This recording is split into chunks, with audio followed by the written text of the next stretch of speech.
Hey y'all, welcome back to my live show. As you can see, I am behind the scenes playing around and testing new things out. So last week when I went live, I talked to you guys about how Facebook had changed some things and how going live in Facebook groups took an extra little step. So you may have seen me clicking around and doing a few things to get that extra little step done that I was talking to you about.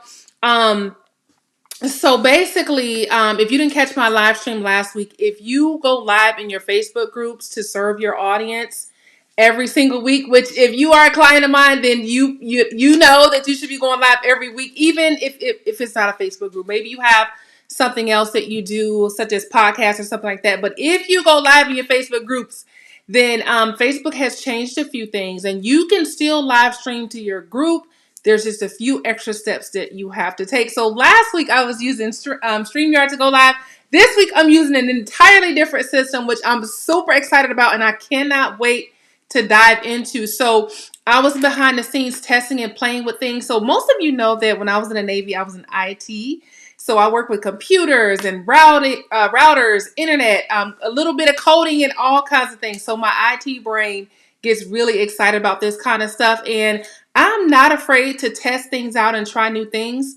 I always encourage my clients to, when it comes to technology, don't be afraid to break anything, because most things with technology is just, you can just undo it with a couple of clicks. So never be afraid to test and try some new things. So what I want to talk about today is how to ignite your business creativity, because I know how, like, during this time, you guys, there's so much going on in the world, right? Well, actually, when is there not so much going on in the world? But there's so much going on in the world and so much going on in life. Like, most of us have a lot going on. We're very busy. We have different things that we have to tend to on a regular basis. And so it can be a struggle to tap into your creativity. So I'm going to talk about some ways that you can ignite your business creativity. So the first thing I want to say is the number one of the number one, well, I'm going to say the number one way that I ignite my creativity. And I say one of the number one ways because there's a couple of things that I do that really stir up my creativity, really get my ideas going. Now, I'm already a person who is never short on ideas.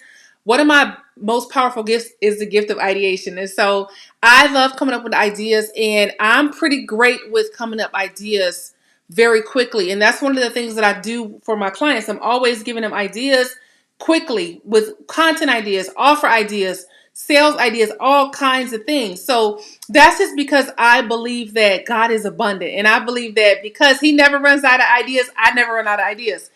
So the first thing that I do when I really need some fresh ideas is I pray. So I don't know about you. I know most of my clients, well, actually all of my clients are women of faith.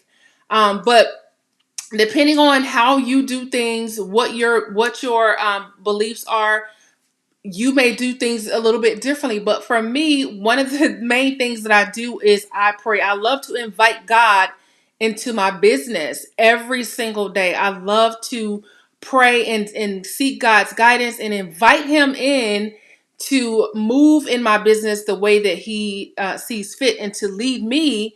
So basically, the way that I see my relationship with God in life and in business is that this is a partnership. I like to partner with God to serve you and to be excellent in business. So I like to pray. So that is my number one way of coming up with creative ideas is I pray first. Then the other thing that really is just so amazing, y'all. Like, if you're not doing this, you need to start like ASAP. So if you don't read on a regular basis, you need to start reading. So when I was getting my Master of Divinity in practical theology, one of my professors used to always say, "Leaders are readers. Leaders are readers." So he was always telling us like we need to read. But and I know I've heard that many other places, but the first place that I heard that from was him. He would always say, "Leaders are readers. Leaders are readers." So if you want to lead, you got to read. So that was like the whole life lesson that I took from his class. But basically, you guys, like reading not just books to help you or books that you enjoy, but even reading magazines. Sometimes I read magazines, and I get so many creative ideas. I've even showed my clients, and just a few weeks ago when we did our live in-person event in Atlanta, we talked about how to use magazines to help write better copy. So, but magazines can stir up so much creativity, along with books and different things like that. For me, I like to read the Bible, of course. I get all kinds of business ideas from the Bible. Not just ideas, but also business principles. The Bible is rich with so many ideas and so many business principles. Like you'd be amazed at what you can find in the scriptures. So I like to read, and that usually gives me really incredible ideas. But not only that, I feel inspired when I read. When I read something that's really game changing for me, I like to pause for a minute and really take it in. But the cool thing about reading is when you read, you don't necessarily like copy what the person said, but really think about like your response to what was said, or what was written. Your response, how you can respond and how you can apply those things in your life and in your business. So reading is so crucial.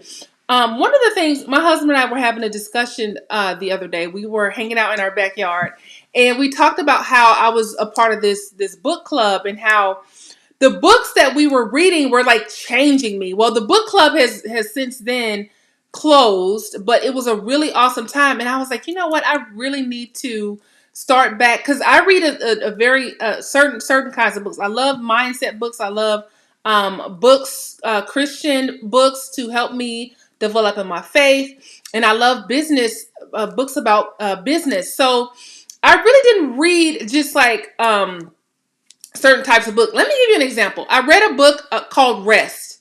Y'all, like this book, like it changed my life, because I used to be such a go-getter. I'm still a go-getter, but there was a time when I did not like taking naps. I'm like naps are, listen, naps are not for me.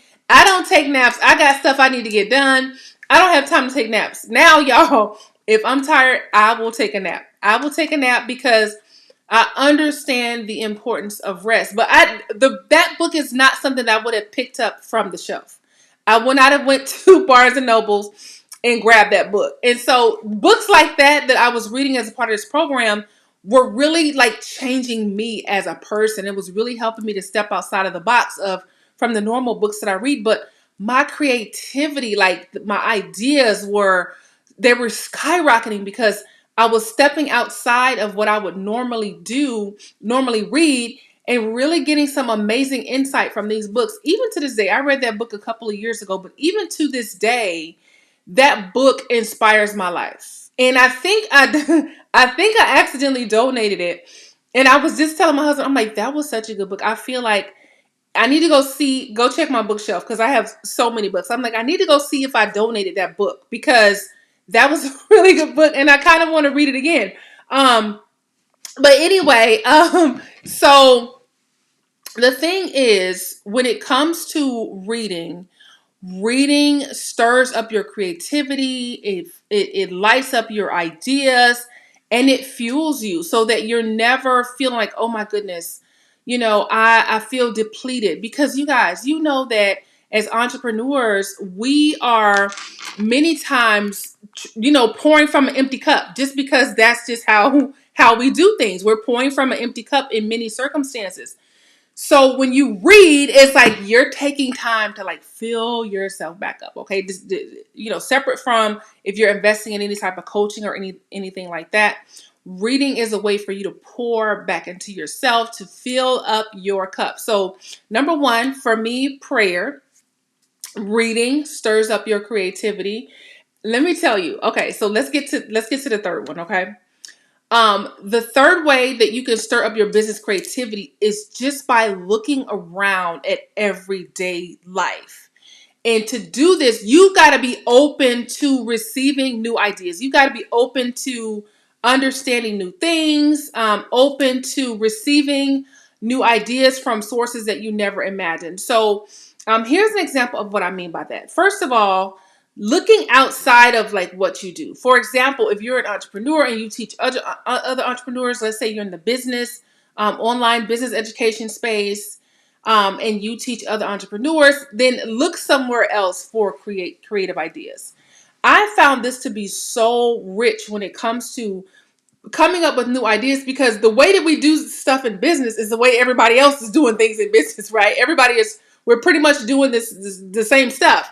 But when you look outside of your space, your niche, you find how people are doing things a little bit differently. Like, I get ideas from looking at other niches all the time. Like, it just blows my mind. So one time when I stayed at Disney, we stayed on the resort. Um, every time we go to Disney, we stay on the resort. But I went to this particular hotel on the Disney resort, and I remember walking into that place thinking, "Oh my goodness, I cannot believe this is my first time staying at Disney, or visiting Disney. Period." So when I walked in, I was just amazed, because I'm like, look at how, like, this branding is. Like, when I stepped into this place, I felt like I stepped into just a totally different era because of the way the hotel was branded. Like, everything from the colors they chose, the decorations they had, the furniture they had, even to what the employees were wearing, was all on brand. And I was like so amazed. I was like, this is incredible. And I was like, this is how I want my brand experience to be. I want, from the first contact all the way through the sale, I want my brand to be so on point that people literally feel like they stepped into a new world. They stepped into a new era. So that's an example of how you can draw from places and things outside your niche. So, for example, think of some of your favorite brands, some of your favorite products that you like to buy. So, for example, one of the places that I like to go to is Starbucks. So I love to go to Starbucks and get my coffee. Even though I've been reading in the news lately, have y'all seen in the news how Starbucks is kind of going through some things a little bit right now? But I'm not here to talk about that part. So, for example, when I go to Starbucks, I expect a certain kind of experience. So, for example, one of my biggest pet peeves is when I go to Starbucks, and if I'm paying five, six, seven, up to $10 for this cup of coffee, which is really more like a dessert, because Starbucks is just, they have, really turned coffee into a dessert. But so if I'm gonna pay like $10 for this cup of coffee, like, I don't want to see brown coffee spilled all on the side of my cup. Like, that bothers me, because I feel like, come on now, I'm paying $10 for this drink. The least you can do is give me a clean cup. But then, yeah, I understand that people spill things, but guess what I do? When they hand me a cup and it has coffee stains on the side of it, I ask them for another cup to put on top of that cup, because I'm not about to be drinking a $10 cup of coffee with brown coffee stains on the side. That's just me. Y'all, listen, that's just how I roll. Even my husband knows. He knows. Like, as soon as he sees that cup, he knows, okay, she is not going to go for that. But Starbucks has a certain way of serving. And, like, I drink other kinds of coffee too, but Starbucks just happens to be my favorite place to go for coffee. But I'm, whatever is available. Listen, if I need a cup of coffee, I'm going for whatever's available. If we're on a road trip, which my family loves we love a good road trip. If I'm on a road trip and all I see is a Dunkin' or, like, a gas station or something, I'm getting coffee from somewhere if I have to.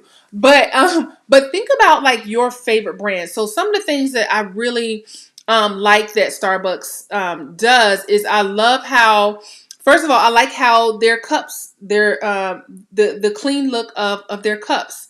I like the inside of their coffee shops. I like the feel when I go inside. I like the quality of the mugs and the cups that they sell that I can buy and take home with me.